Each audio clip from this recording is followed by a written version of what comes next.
So does Robert Mueller now have the upper hand in the Russia investigation? What a difference a day makes. Joining me now, former CIA officer and host of the Buck Sexton Show. Buck Sexton is here.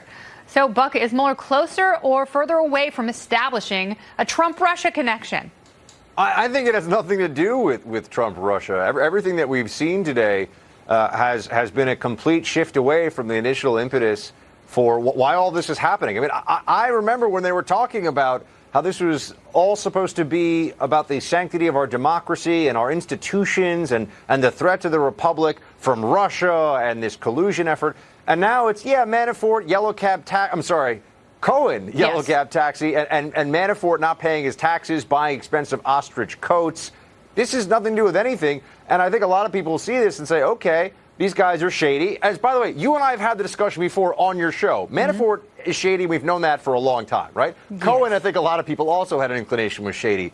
But why do they have the federal these federal prosecutors going after them in this way? It's obviously political. We all know this. Yes. And so what are we supposed to do with this now? But it doesn't do anything for the Mueller probe specifically. I think it actually takes some of the heat off the Mueller probe because, Kennedy, they don't really care how they get Trump. They just want to get him and get the people around him. So are these 8 guilty counts today, is that a win for Mueller? It shows, look, he's gotten a lot of, it's obviously a loss for Manafort, so we can say that. He's gotten a lot of guilty pleas already from people, but this is not hard. There's a reason why over 90% of federal cases are pleaded out because the risks of fighting it are way too high. Manafort fought it. He felt like, maybe he had a shot. Clearly, he made a miscalculation. But because the charges, Kennedy, are so specific, anyone can read them and see bank fraud, tax evasion. These are things that have nothing to do with an election of any kind, never mind working with the Kremlin. And so we look at this and say, this is essentially an extension of Papadopoulos lied, that random Dutch, but in Britain, that guy lied, that lawyer, right? I mean, other people have broken the law, too, that has nothing to do with Russia, and I think this just falls into that category as well. Well, let's talk about some of the other political trouble the president might be in because of potential campaign finance violations. I know we talked about it at the top of the show, but what does your gut tell you? And, Democrats and Lanny Davis, he's a Democratic operative from years back who actually defended President Clinton during his impeachment troubles. And he's saying if it's a crime for Michael Cohen, it's a crime for the president. What do you say about that?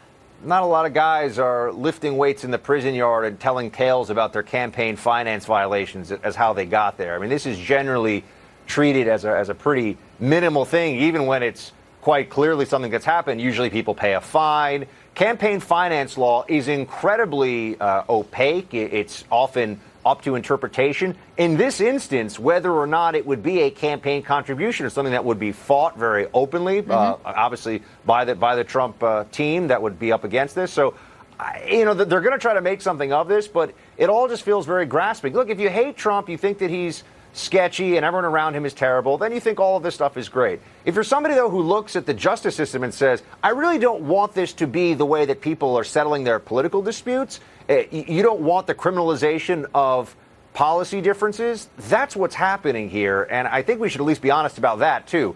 As well as the fact that Manafort everyone should pay is either on your team or the other team. Even if you look at potential judges who might decide the fate of these two gentlemen going forward.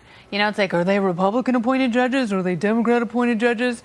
It's really stupid that we've gotten to that point because it should be blind, but her eyes are wide open, and she's watching a political strip show and waving a bunch of stinky dollar bills at people, and it's god-awful. I mean, people are getting mad at me because I'm saying, can we all just agree, put aside Trump for a second, and Manafort and everything else, 30 years in federal prison for one count of bank fraud? That seems a little severe to me. I mean, that's what you can get for one count of bank fraud. In my day, you could commit bank fraud and they'd give you a toaster. Kennedy, Manafort was facing over 300 years in prison. I mean, we were actually going to be flying around in Hyperloop. He would emerge as Yoda.